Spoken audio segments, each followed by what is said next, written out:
O que acha do Kuduro, companheiro? Eu gosto do Kuduro, o Kuduro para aquele ano, o Kuduro é bom, né? Para todo mundo, eu sou puto usa, o melhor banana do Muro da Luz, é só isso que ele está-se bem.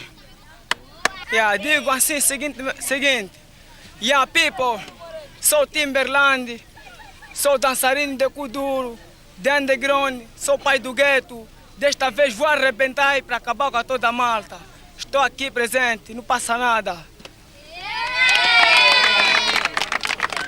Está aqui com uma cota Helder, né? Os cotas de Sema dizem que o Kuduro não é nada, mas o Kuduro é nosso, dança raiz. Por isso, vamos dançar o Kuduro, nada de destruição. O Kuduro é muito nosso. Uma mensagem para o Kuduro, se chama o Kuduro, serve para toda a gente.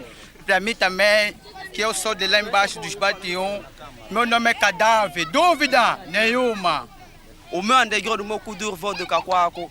Não estou muito para dizer, mas nunca movimento uma cota herda, não passa nada. Piripaco, o homem mais agressivo do que o petróleo bruto. O que é Kuduro? O Kuduro é muito. O Kuduro é muito bom, eu gosto muito do Kuduro.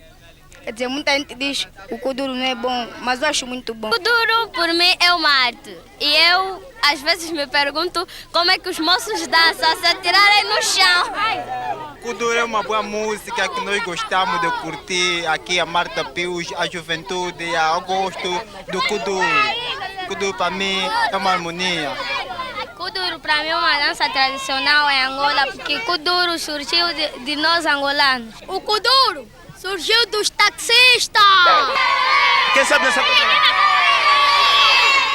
Então vamos procurar.